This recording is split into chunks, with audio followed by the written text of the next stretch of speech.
आज की कहानी है दोस्तों अहंकार। अनुराग अपनी छोटी बहन कार्तिका के कमरे में पहुंचा तो वह मुंह फुलाकर बैठी हुई थी। अनुराग प्यार से उसके माथे पर हाथ फेरते हुए बोला, अरे तुम नाराज क्यों हो रही हो? मैं हूं ना, मैं सब ठीक कर दूंगा। कार्तिका कहने लगी, भैया कुछ भी हो जाए, मुझे तो रवि से ही शादी करनी है। मैं उससे बहुत प्यार करती हूँ और वह भी मुझे बहुत चाहता है। अगर उसके घर वाले नहीं मान रहे हैं तो हम मंदिर में शादी कर लेते हैं। आप लोग अपना आशीर्वाद तो दे ही सकते हैं ना। अनुराग उसके पास बैठ गया और कहने लगा, देख छोटी, नए रिश्ते इतनी जल्दबाजी में ऐसे नहीं तोड़ते और ना ही जोड़ते हैं। अभी रवि के मम्मी पापा थोड़े नाराज हैं, धीरे धीरे वह भी परिस्थितियों को समझेंगे तो ठंडे दिमाग से कोई अच्छा फैसला ले पाएंगे। तुम लोग जल्दबाजी में कोई गलत कदम मत उठाना। कार्तिका ने मुंह बनाते हुए कहा, हाँ मम्मी पापा नहीं है ना, इसीलिए शायद आपको मेरी खुशियों की परवाह नहीं है, इसीलिए आप मुझे अपनी नई जिंदगी की शुरुआत करने से रोक रहे हैं। यह सुनकर अनुराग हैरानी से उसके चेहरे की ओर देखने लगा। फिर वह कहने लगा, मम्मी पापा जब एक्सीडेंट में चले गए उस समय तुम बस 10 साल की थी। भले ही मैं उस समय 22 साल का था, लेकिन मैं भी तो मम्मी पापा की छत्र छाया में ही था। मुझे ना तो जिम्मेदारियां संभालनी आती थी, ना ही मैं कोई नौकरी करता था। अचानक से पापा की जगह मुझे नौकरी मिल गई, फिर बुआ जी ने मेरी शादी करवा दी। उसके बाद तो मेरे जीवन का एक लक्ष्य ही बन गया कि मुझे अपनी बहन की परवरिश अच्छे से करनी है। मैंने तुम्हारी परवरिश में क्या कभी कोई कमी रखी? मैंने ही तो इतने बड़े कॉलेज में तुम्हारा एडमिशन करवाया जहाँ पर तुम्हें रवि मिला। अब वह इतने अमीर परिवार का बेटा है, हम लोग साधारण लोग हैं। रवि के माता पिता के कुछ भी अरमान होंगे, वह अचानक से इस रिश्ते के लिए तैयार नहीं हो रहे हैं, लेकिन मैं हूं ना, मैं उन्हें समझाऊंगा। तू बेकार में चिंता मत कर और मुझ पर सवाल उठाकर मेरी परवरिश पर सवाल मत उठा। मेरे लिए जैसे मेरी बेटी है वैसे तू भी है। कहते हुए अनुराग की आंखों में आंसू आ गए तो पीछे से अनुराग की पत्नी कांची ने आकर उन दोनों की ओर चाय का कप बढ़ाते हुए कहा, अरे आप लोग चाय पियो, सब ठीक हो जाएगा। कांची देखते ही उसकी ननद ने मुंह बना लिया। वैसे भी वह शुरुआत से ही अपनी भाभी को पसंद नहीं करती थी। उसे लगता था कि भाभी के आ जाने के बाद भैया का प्यार बढ़ गया है, लेकिन कांची बिल्कुल एक बेटी की तरह उसका ध्यान रखती थी।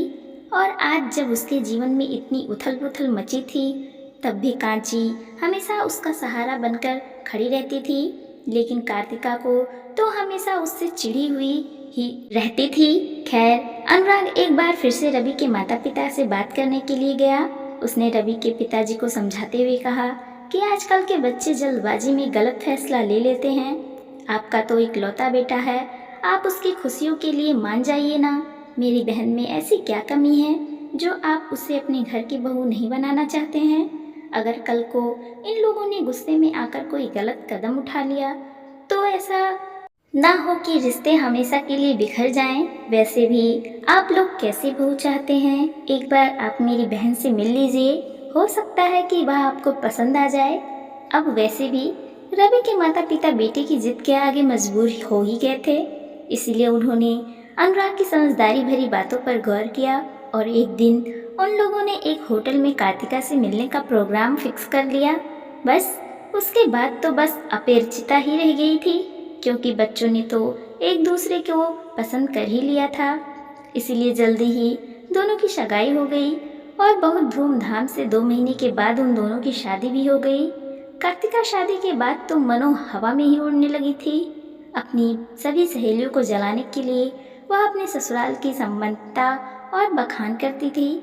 हनीमून पर भी वह विदेश गई हुई थी और वह बहुत खुश थी।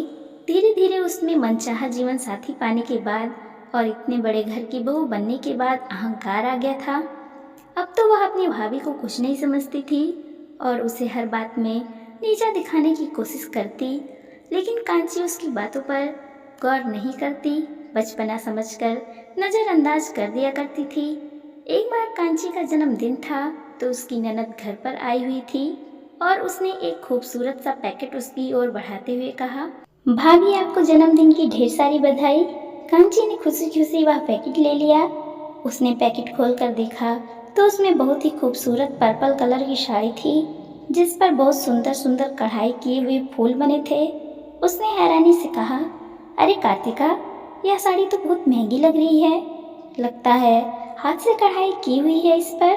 उसकी ननद मुस्कुरा दी और कहने लगी, हाँ भाभी, अब मैं कोई सस्ता उपहार थोड़ी ना दूंगी। मैं तो अपने स्टैंड के हिसाब से ही उपहार दूंगी ना। कांची हौले से मुस्कुरा कर रह गई। 2 महीने के बाद ही कार्तिका का भी जन्मदिन आने वाला था और इस बार वह मायके में ही थी। तो उसके भैया ने कहा कि इस बार मैं यहीं पर तुम्हारे लिए पार्टी दूंगा। इस पर कार्तिका खुश हो गई और कहने लगी, हाँ भैया, वैसे भी रवि काम के सिलसिले में विदेश गए हुए हैं, तो मैं ससुराल में अपना जन्मदिन नहीं मना पाऊंगी। उसके जन्मदिन वाले दिन सुबह से ही घर में कांची ने सजावट की तैयारी करनी शुरू कर दी थी।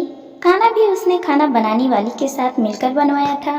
शाम को जब धीरे धीरे मेहमान घर पर आने लगे, तब कार्तिका ने कहा, भाभी जाओ और जल्दी से तैयार हो जाओ।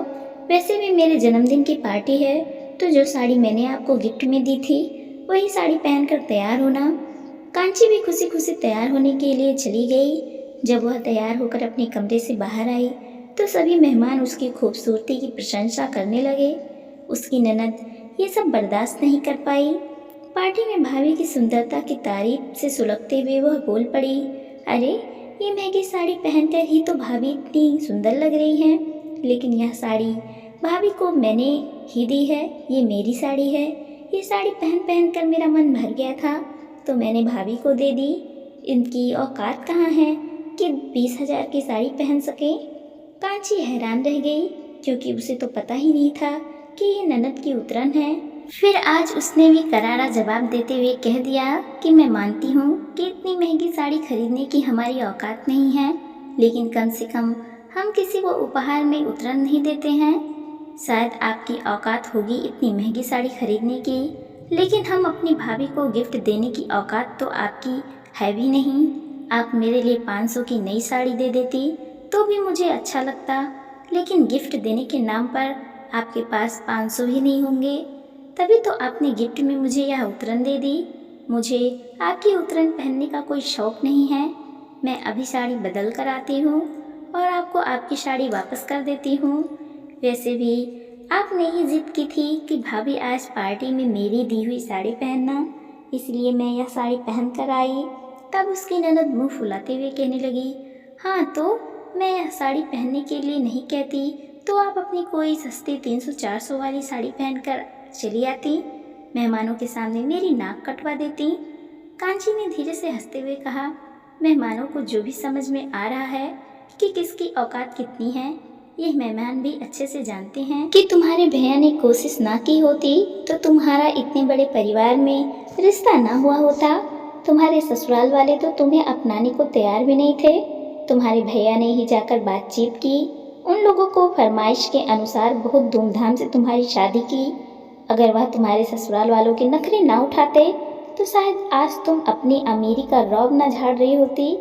हो सकता है कि तुम अपने पति के साथ अलग गृहस्थी बसा लेती, लेकिन तब तुम अचानक से इतनी जल्दी अमीर नहीं हो पाती। दूसरों की मेहनत की कमाई पर घमंड करना बहुत आसान होता है, लेकिन तुम्हारे भैया ने और मैंने जीवन में जो भी किया है वह अपनी मेहनत के बल पर हासिल किया है। इसलिए हम स्वाभिमान के साथ सिर उठाकर जिंदगी जी सकते हैं। हमें किसी की खैरात की ज़रूरत नहीं है। और तुमने आज जिस तरह से मेरी और अपने भैया की औकात का मजाक उड़ाया है, उसके बाद तो मुझे समझ में आ गया है कि भले ही तुम एक अमीर परिवार की बहू हो, लेकिन तुम्हारी सोच बहुत छोटी रह गई है। इतना कहकर वो अपने कमरे में साड़ी बदलने के लिए चली गई। बाहर से केक लेकर आ रहे अनुराग ने भी सब सुन लिया था। बहन की बातें सुनकर उसे भी बड़ा बुरा लगा था। इधर सभी मेहमान भी दबी जुबान में कार्तिका के अहंकारी स्वभाव के बारे में ही बातें कर रहे थे। थोड़ी देर बाद जब कांची साड़ी बदलकर नीचे आई तो सभी मेहमानों की नज़रें उस पर ठहरी हुई थीं। काले रंग की शिफॉन की साड़ी, सफ़ेद रंग के बने हुए फूल सुंदरता में उसकी चार चांद लगा रहे थे। उसने ज़्यादा मेकअप नहीं किया था, ना ही उसके बदन पर अब वह महंगी साड़ी थी। फिर भी सब लोग उसकी ओर प्रशंसा भरी नज़रों से ही देख रहे थे और अभी भी वह अपनी ननद से कई ज़्यादा खूबसूरत दिखाई दे रही थी, क्योंकि लोगों के केवल उसके चेहरे की खूबसूरती ही नहीं बल्कि अब उसके व्यक्तित्व की खुशबू को भी महसूस किया था। साथ ही कार्तिका की कड़वी बातें सुनकर सब लोग उसकी ओर हेय दृष्टि से देख रहे थे। कार्तिका ने तो बढ़ा चढ़ाकर अपनी तारीफ करनी चाहिए थी, लेकिन सभी लोगों को यह पता चल चुका था कि कार्तिका कितनी घमंडी है, और घमंडी इंसान को तो कोई भी पसंद नहीं करता है। खैर, थोड़ी देर बाद सिर दर्द का बहाना बनाकर वह अपने कमरे में चली गई और अगली ही सुबह वह अपने ससुराल जाने के लिए निकल पड़ी। लेकिन कहीं से भी उसके चेहरे पर कोई अफसोस दिखाई नहीं दे रहा था। मगर कांची और अनुराग समझ गए थे कि अचानक से दौलत मिलते ही वो इतनी अहंकारी कैसे हो गई। अब उन लोगों ने कार्तिका से ज़्यादा बातचीत करना बंद कर दिया था। साल भर के बाद एक दिन उन लोगों को पता चला कि कार्तिका के ससुर जी के बिजनेस में नुकसान हुआ है और उन लोगों के घर की आर्थिक स्थिति बहुत खराब हो चुकी है। ऐसे में कार्तिका बहुत चिड़चिड़ी हो गई थी, क्योंकि उसके महंगे महंगे शौक पूरे नहीं हो पा रहे थे। खैर, अनुराग जानता था कि जीवन में अच्छे बुरे दिन तो आते ही रहते हैं और कार्तिका के ससुराल वाले अपनी परिस्थितियों से जल्दी ही उभर कर बाहर आ जाएंगे। लेकिन कांची ने यह बात सुनी तो उसके मन में ही बस इतनी सी बात आई कि कभी भी जिंदगी में अहंकार नहीं करना चाहिए, क्योंकि जिस चीज़ पर अहंकार आ रहा है क्या पता कब वो छिन जाए। तो दोस्तों, आपको यह कहानी कैसी लगी कमेंट करके ज़रूर बताएं और देखते रहिए खुशबू मोटिवेशनल स्टोरी। धन्यवाद दोस्तों।